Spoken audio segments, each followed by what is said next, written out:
Welcome to another episode of Timmymon Duel Links, and today we're going to cover what happened in the KC Cup. What happened to Timmy? Why aren't you number one? We'll get into that. But before we get started talking about the KC Cup, I want to give a special shout out to my sponsors, YGOsingles.com. If you want the cheapest cards in Yu-Gi-Oh, the TCG, YGOsingles.com have the best prices in the internet. And if you use my discount code Timmymon, you get a 5% off of any purchase. Now, if you do this, it really supports me a lot, and it helps them support me to keep doing what I love to do, and that's provide as much YouTube content as I can. So now let's get into the KC Cup. Thank goodness the the rankings aren't up, but it covers my embarrassment how I'm not rank 1. But in the screenshot, this is the only screenshot I have of how I did. In the Asian region, at one point I was rank 1. I dropped down to rank 2. I peaked at 48,000 points, and man, and after that it just went downhill. The event in the overall, it went really well. I think the event was pretty good. There were no disconnect issues like last time. I disconnected 3 times, and each of the times I got a loss, but I think that was to do with my own internet and not to do with the servers at all. The only problem I had would be to do with the meta. The meta is too diverse, and you know, as soon as I see 30 card Yami Yugis, I just start to tilt like, oh, it's gonna be such a long game. There was 1 hour where I versed 3 Yugi, or 3 store decks. It was 2 Yugis and a Pegasus, and usually you can get quite a few games in an hour, but in that hour I only played 3 games, and my net points only went up by 1,000 in 1 hour. Like, so I got super tilted by the meta, because some decks you just can't prepare for. Like if I'm bringing Snipe Hunter, I know I'm just gonna auto lose a Hazy Flame. Like there's nothing I can do about it. So I guess what you guys are here for is less about me and more about these deck lists. So here's the first deck that I use. It's the deck that I use. Oh, lag. It's the deck that I use the most. So minus the Karibo. So this was the list that I played the most. When I started to see Magnet Warriors, I added that Karibo in. I didn't give much thought to take out any card. So this was the deck that I ended up playing with the most. So these 20 cards. Yeah, I guess what's different about my build compared to the standard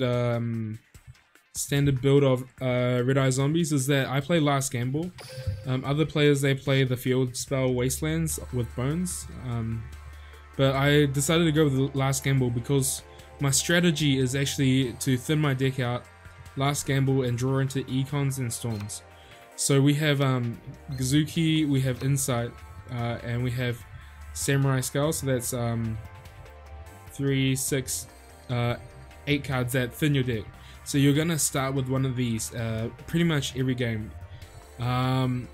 So turn 1 you're able to thin 1 card, turn 3 you're able to thin another card, and by turn 5, the turn that you can Last Gamble, most of the time you would have less than 12 cards, usually about 10 cards left in the deck.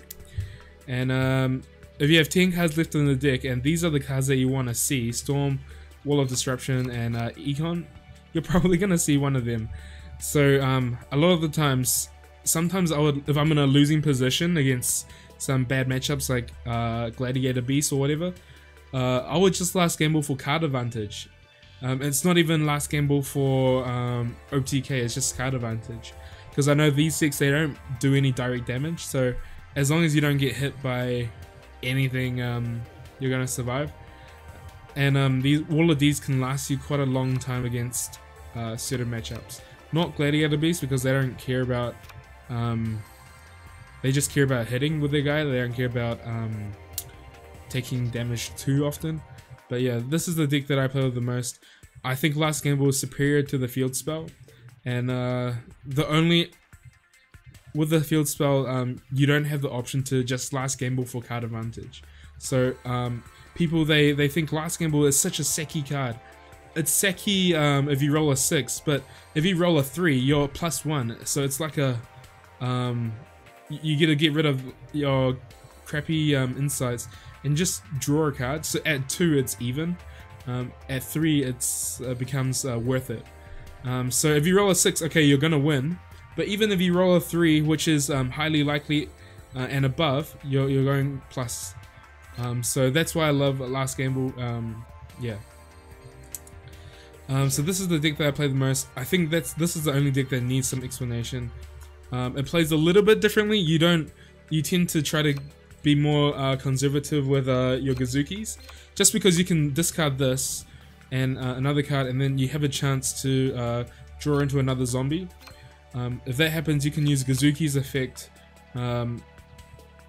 because it starts a chain. After you draw the cards, it starts a chain. So you can actually sometimes just special summon zombie from your hand if you draw into the zombies. And you know, a lot of the times this catches people off guard, because they might be prepared for 1 or maybe 2 zombies from spirit, but a random zombie from last gamble, they're usually not prepared for that. So that's a cool combo. You also get to get rid of these insights, which are usually dead. So actually, I wouldn't mind drawing dead insights just because I know I can gamble for but if I drew like Wall of Disruption, I prefer to just set it. If I draw a Spirit, I prefer to just set it. Like sometimes I want to draw dead cards like Insight. Insight's the only dead card. The rest of them I pretty much want to keep. So the cards that I'll discard are usually Insight, or I discard anything that I need to. Sometimes I discard the zombie to fill up my grave. Yeah, and this is like my favorite deck, and I love playing my favorite decks. And this was the deck that I told you guys would do well, and it did well. A lot of the top 100 players were playing this exact list, but with a different skill. And a lot of people, yeah, were playing Red Eye Zombies. It was a deck that I told you to play, and if you played it, you probably did well. Another deck that I took, that I switched between, so this is my one of my decks. The other deck was actually Switcheroo Snipe Hunter. Where is it? Here it is. So this is my Switcheroo Snipe Hunter deck.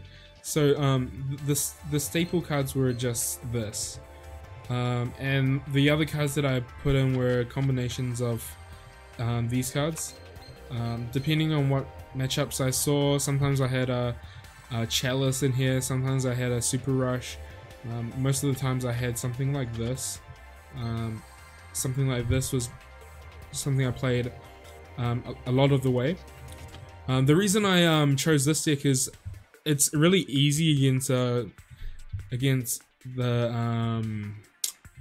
a lot of rogue decks, like decks that you don't see that often, because you have Snipe Hunter to deal with whatever crazy threat that they have.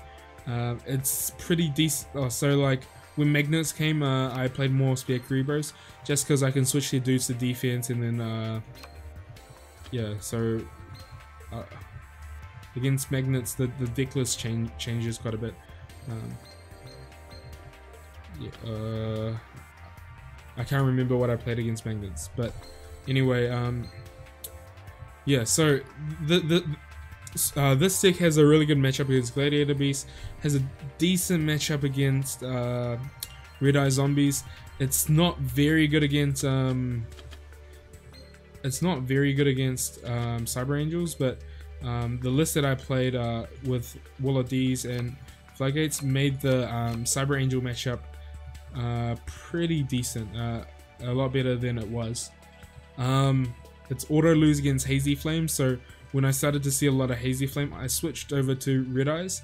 Even though Red Eyes isn't much better against it, sometimes you can OTK on the second turn, or sorry, on the third turn or the fifth turn, just by setting Insight, setting Spirit and like Storm or something.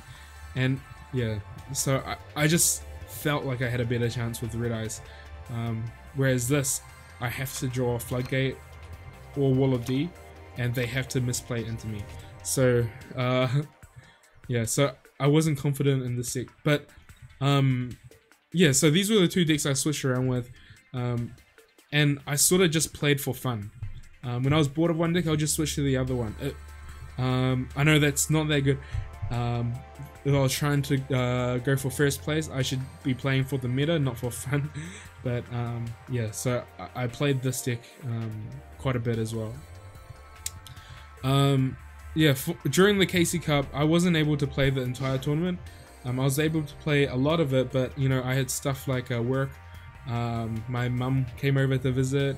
I had church, and then I'd work again on Monday. So I didn't have time to play as much as I wanted to. So in the future, I hope they don't do such a long event. If it was a 6-hour event, I could play the whole thing probably. If it was a 24-hour event, or if they limit how much time you can play for each person, then I think I could have a better chance to do well. But because it's a 72-hour event and some people have more time than I do to play, I just can't compete with them no matter how good someone is or whatever. So that was probably the only problems I had with the KC Cup. So the decks that I showed you the week before, a lot of them actually did come into play. The only deck I didn't see was Ancient Gears. I also did play a little bit of Ancient Gears. I don't know if you can call it Ancient Gears, but it's yeah, I guess you could call it Ancient Gears.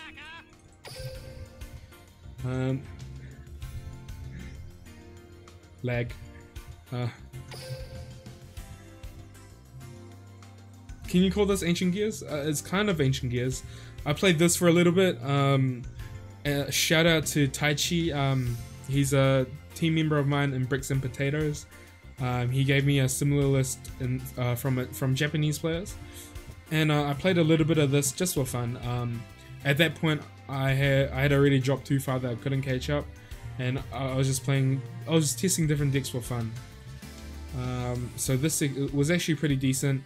It's pretty sacky to have these, and I opened 2 of them against one of my friends who didn't know I was playing against him. I discarded one with the Snipe Hunter, and then the other one I summoned. The friend, they didn't believe that I would have a second one, so I just summoned the second one as soon as they sort of committed to the board. And all they had was Wall of D, so they couldn't do anything. Anyway, yeah, it plays 25 cards.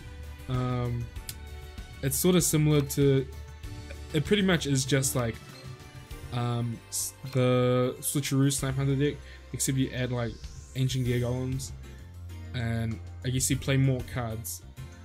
You're playing more cards in this build because you don't have Switcheroo, and you don't want to draw too many of these opening hand.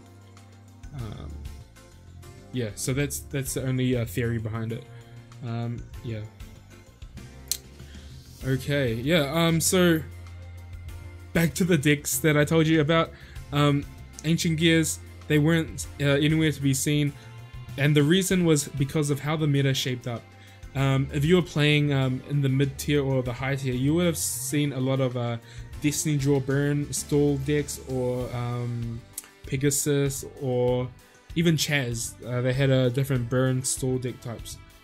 And Ancient Gears just automatically lose to it. They have no counterplay at all, because their strategy is to summon and attack, and you just can't do anything against it. And because that deck was so popular, this deck, it just wasn't playable. Phoenix, on the other hand, it saw a little bit of play as a counter deck. So when Destiny Draw was popular and Gladiator Beasts were popular at the same time, you saw quite a few Phoenixes just sneak in a few wins and get a quick boost. Apart from that, we didn't see anyone play it for a long term. And yeah, you definitely can't play the same deck for the whole event, because the meta changes and you have to adapt to the meta. So the people who did play it, they were really smart. They were more brave than I was. I chose not to play it because I just wanted to stick with one deck and sort of get better as I was playing. And that was the last gamble deck. The other two decks were highly popular. If you were to keep track of the meta, Dinosaurs were at the top, and Red Eyes was at the top. And both of these decks were scary to verse. As soon as I saw Dinosaurs, I was afraid for my life, because I know at that point it's up to chance to see if my set cards are gonna get pinned down or not, and they always pin the right card. So yeah, Dinosaurs were highly popular. It was a deck that I was super scared of. Japanese people were playing it like crazy, and it was fast, and I keep getting smashed. Like I lost to the same dinosaur guy 3 times in like 3 minutes, and it was turn 1 each. It was decided on turn 1 each game, and that's something that I'm really upset about. You know, being able to just lose so much because of different matchups or just chance. Yeah, but and Red Eye Zombie, it was if not the most popular deck, it was one of the most popular. So probably I'd say Red Eye Zombie and Gladiator Beast were the most popular. And as I thought, Cyber Angels just weren't as good as yeah, they just weren't as good. So it was exactly as I thought. They sucked. Unless you're taking it out like crazy, you know. Some they play like Feng Huang, sometimes they play 2, sometimes they play 3, and sometimes they summon 3 against you. When you're playing traps in your deck, yeah, you just get blown out.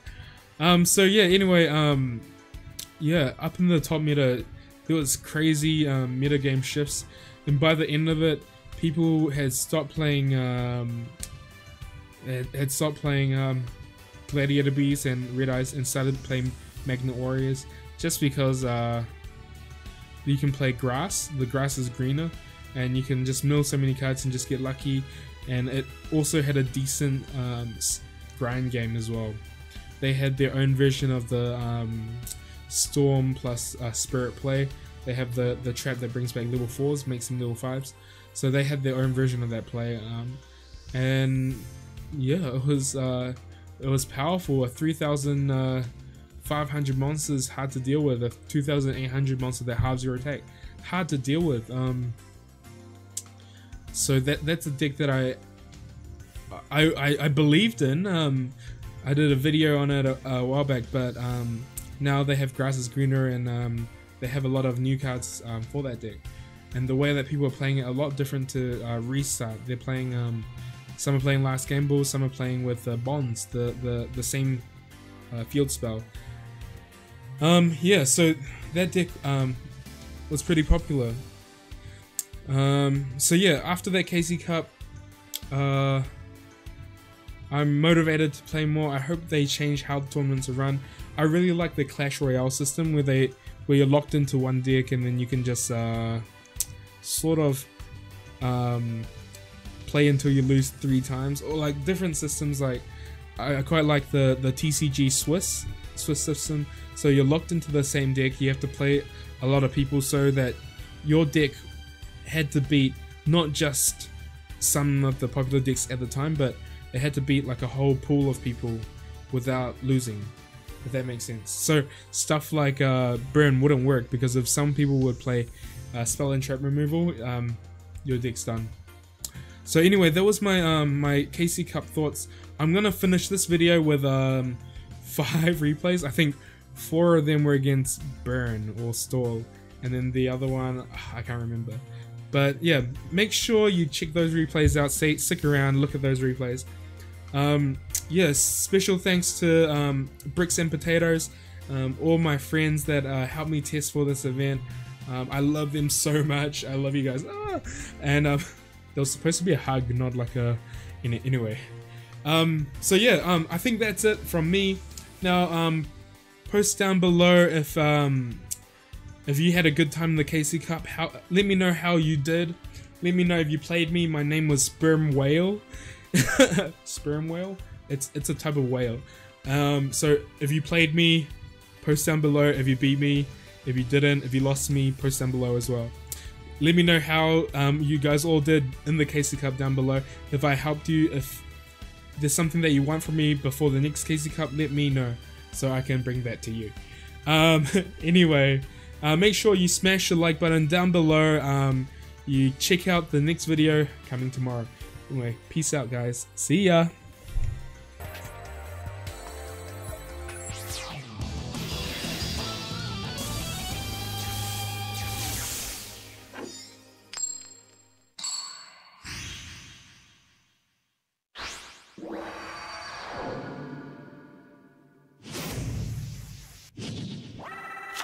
Duel.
Duel.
Duel!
Duel!